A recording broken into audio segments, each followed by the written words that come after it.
Hello, good morning everyone. আমি shiny from Netherlands. আজকের গল্পে আপনাদের সবাইকে স্বাগত জানাই। আজকের দিনটা কিন্তু মঙ্গলবার, আর ঘড়িতে এখন সময় সন্ধে 8টা কি 8:30 মতো হবে। সন্ধেবেলায় আজকে আর সেরম কিছু রান্না করতে ইচ্ছে করছিল না। যেদিনই কিছু রান্না করতে ইচ্ছে না করে সেদিনই আমি আর কিছু না ভেবে এই হেলদি আর টেস্টি খাবার চিকেন তন্দুরি বানিয়ে নিই। ওই 1 টেবিল স্পুন মতো অয়েলেই হয়ে যায়, আর খুব একটা বেশি মশলারও ব্যবহার করতে হয় না। এই সানের তন্দুরি মশলাটা আমরা দেশ থেকে নিয়ে এসেছিলাম, আর এটার টেস্ট কিন্তু অসাধারণ সুন্দর। যদি বাড়িতে চিকেন তন্দুরি বানিয়ে খাওয়ার ইচ্ছে হয়, আর সেটাও আবার রেস্টুরেন্টের স্বাদে, তাহলে কিন্তু অবশ্যই এই তন্দুরি মশলাটা ইউজ করে দেখবেন। আর ওই সাদা কালারের আমি 1 টেবিল স্পুন মতো বাটারও দিয়েছিলাম, চিকেনটা যাতে খুব একটা বেশি ড্রাই না লাগে। আর 1/2 টেবিল স্পুন মতো জিঞ্জার গার্লিক পেস্ট, সব কিছু দিয়ে ভালো করে মিক্সড করে নেব। তারপর চিকেনের সাথে ম্যারিনেট করে ওই 2 ঘন্টা মতো রেখে দেব। চাইলে ওভারনাইটও রাখতে পারেন। আর লেবু দিতে অবশ্যই ভুলবেন না। লেবু দিলে কিন্তু চিকেনের যে একটা স্মেল থাকে সেটাও চলে যায়, আর চিকেনটা সফট হয়। প্রথমে তো স্পুন দিয়ে এটাকে স্ম্যাশ করার চেষ্টা করছিলাম, তারপর যখন হলো না তখন হাতেই লেগে পড়েছি। আর হাত ছাড়া এইসব কাজ একদমই ভালো হয় না, তাই না? দেখুন, আমার কিন্তু এইদিকে চিকেন বেশ ভালোভাবে ম্যারিনেট করাও হয়ে গেছে। এখানে তো নর্মালি ফ্রোজেন চিকেনই পাওয়া যায়, আমি কোনো জায়গাতেই দেখিনি যে এমনি আমাদের ইন্ডিয়াতে যেমন চিকেন কেটে বিক্রি হয় সেই টাইপের। এখানে বিভিন্ন টাইপের চিকেনের প্যাকেট আপনারা পেয়ে যাবেন। কোনোটাতে শুধু লেগ পিস থাকে, কোনোটাতে উইংস, কোনোটাতে আবার ফিলে। তো আমরা এই লেগ পিসটা নিয়ে আসি চিকেন তন্দুরি করার জন্যে। আর অবশ্যই চিকেনের স্কিনটা কিন্তু আমরা তুলে নিই। এখানে চিকেনটা ম্যারিনেট হতে থাক, আমি তার মধ্যে আবার সফট যে প্লাস্টিকগুলো হয় সেটা দিয়ে বেশ ভালো করে চিকেনটাকে মুড়ে রেখে দিয়েছি, যাতে বাইরের হাওয়া বাতাস না লাগে। তাহলে চলুন, এরপর আর কোনো কাজ নেই, চুপচাপ বসে থাকি। আর 2 ঘন্টা পরে এসে ওই 20 মিনিটের জন্যে এটাকে মাইক্রো ওভেনের মধ্যে দিয়ে দিলেই কিন্তু আজকে আমার রাতের ডিনার রেডি হয়ে যাবে। আর তার সাথে অবশ্যই 2টো পরোটা করে নিতে হবে। এই পরোটাগুলোও কিন্তু ফ্রোজেন। এখানে বিভিন্ন টাইপের পরোটা, নান এইসব ফ্রোজেন পাওয়া যায়। বিশেষ করে ইন্ডিয়ান দোকানে বেশি পাওয়া যায়, তবে এই নর্মাল পরোটাটা এখানকার বিভিন্ন সুপার মার্কেটেও পেয়ে যাবেন। যদিও এটা খুব একটা বেশি খাই না, তবে এটার টেস্ট কিন্তু অসাধারণ সুন্দর। খুবই সফট হয় পরোটাটা, আর একদম লেয়ারিং করে করে করা থাকে, যার জন্যে টেস্টি আরও বেশি হয়। যদিও বানাতে 5 থেকে 10 মিনিট মতো টাইম লেগে যায়, কারণ একদম লো স্টিমে ধীরে ধীরে করতে হয়, তার জন্যে একটু টাইম লাগে। তবে ময়দা তো বেশ ভালো করে ভেজে করাই ভালো। আর এইদিকে দেখুন, পরোটাগুলো হতে হতে কিন্তু আমি ওইদিকে চিকেনটাও বসিয়ে দিয়েছি। 180 ডিগ্রি ফারেনহাইটে প্রথমে 10 মিনিটের জন্য দিয়েছিলাম, তারপর আবার ফ্লিপ করে আরও 10 মিনিটের জন্য দিয়ে দেব। তার মধ্যেই কিন্তু কমপ্লিট হয়ে যাবে। দেখুন, আমার এদিকে পরোটাও বানানো হয়ে গেছে, আর ওইদিকে চিকেন তন্দুরিও একদম রেডি। এই প্লেটটার মধ্যেই ফয়েল পেপার দিয়ে করার জন্য দিয়েছিলাম। আর এদিকে আমি একটা গ্রিন চাটনি বানিয়েছিলাম, সাথে কিছু পেঁয়াজও কুচি করে নিয়েছি। এই প্লেটটার থেকে তুলে রাখতে হবে। আর নিচে যে গ্রেভিটা হয়েছে না, এটাও কিন্তু খেতে বেশ টেস্টি হয়েছে। দেখুন, আমি এই সুন্দর করে প্লেটের মধ্যে সাজিয়ে নিয়েছি, আর সাথে কিছুটা গ্রিন চাটনি। এই গ্রিন চাটনিটা কিন্তু এই তন্দুরির সাথে খেতে খুবই ভালো লাগে। ওই টমেটো, ধনেপাতা, পুদিনা পাতা, রসুন আর একটু আদা, নুন, চিনি, লঙ্কা দিয়ে বানানো। বানাতে যেমন খুবই কম টাইম লাগে, সেরম খেতেও একদম রেস্টুরেন্টের মতো টেস্ট হয়।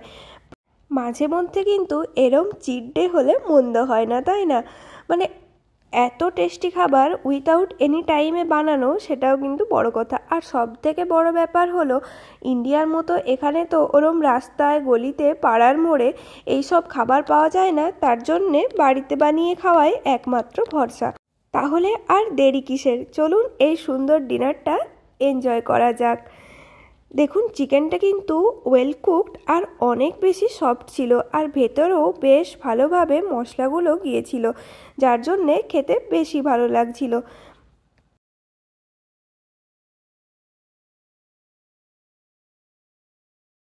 চলুন ডিনারটা কমপ্লিট করে ঘুমিয়ে পড়ি, আর আপনাদের সাথে দেখা হবে কালকে সকালে আবার।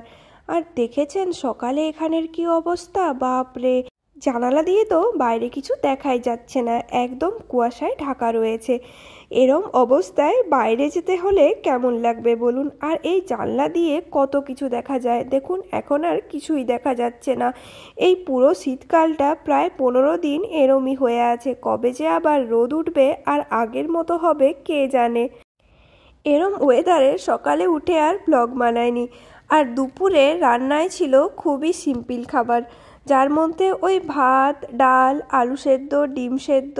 এদিকে আমি আলু আলাদা করে মেখেছিলাম, আর আলু আর ডিম সেদ্ধ দুটো একসাথে মিক্সড করে নিয়েছিলাম, আর দুটো ডিম সেদ্ধ আলাদা রেখেছিলাম, সাথে ছিল ডাল।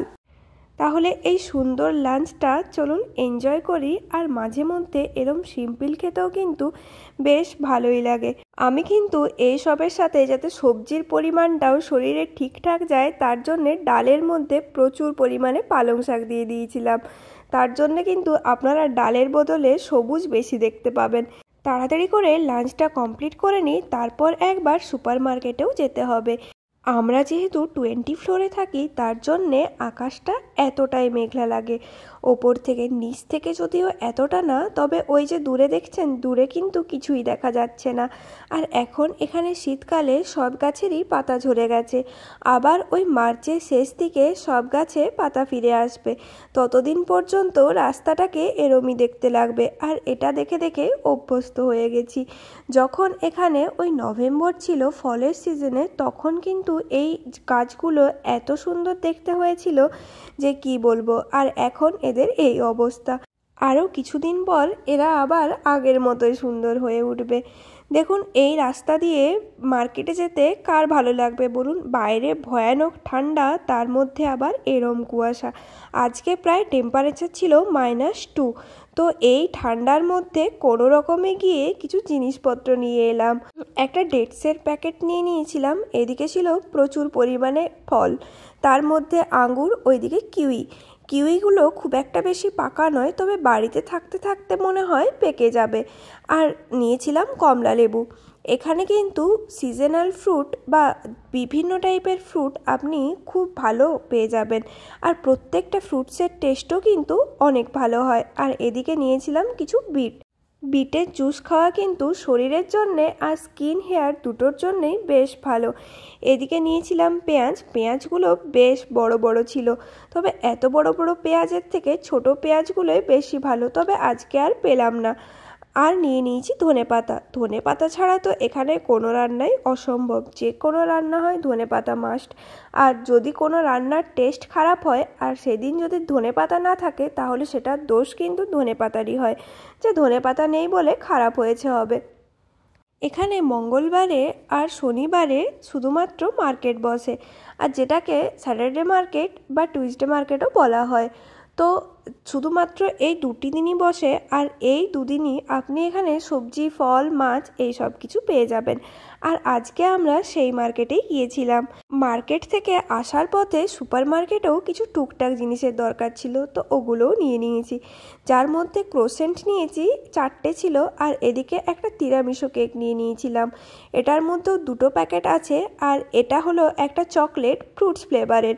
চলুন এরপর এই তিরামিসুটা টেস্ট করা যাক। এই প্রথমবার আমি এটা এনেছি, জানি না কেমন খেতে হবে, তবে তিরামিসু তো এমনিতে খেতে ভালোই লাগে, তবে এরম নেদারল্যান্ডসে তিরামিসুর টেস্ট কীরম সেটাও তো দেখার আছে। আমাদের ইন্ডিয়াতে তো তিরামিসু কেকের টেস্ট খুবই ভালো হয়। এই দুটো কেকের দাম নিয়েছে 3 ইউরো মতো, মানে ভারতীয় টাকায় ওই 270 টাকার মতো। তবে এটার টেস্ট একদমই ভালো ছিল না, আর নেক্সট কখনো আমি এটা কিনবো বলে মনে হয় না। যাক, এগুলো শেষ করতে পারলেই জানবো অনেক হয়েছে। তাহলে চলুন আজকে আমার এই ভ্লগ এর সাথেই শেষ করছি। যদি আমার এই ভিডিও আপনাদের ভালো লাগে তাহলে please do like, comment, share and subscribe. দেখা হবে পরের নতুন একটি ভ্লগে। Thanks for watching my video. Thank you so much. অবশ্যই আপনারা কিন্তু বেল আইকনটা ক্লিক করে রাখবেন, যাতে আমার নতুন সব ভিডিওর আপডেট পেতে থাকেন। তবে কেকটা প্রচণ্ড সফট ছিল, আর ওপর থেকে কোকো পাউডার। এই কেকগুলোর এক্সপায়ারি ডেট আছে সেই 2 ফেব্রুয়ারি অবধি। এখনও অনেকটাই টাইম আছে। এটা এখন ফ্রিজে থাক, পরে আবার যখন এটার টেস্ট ভুলে যাব তখন বের করে খাওয়া যাবে, এখন আর না।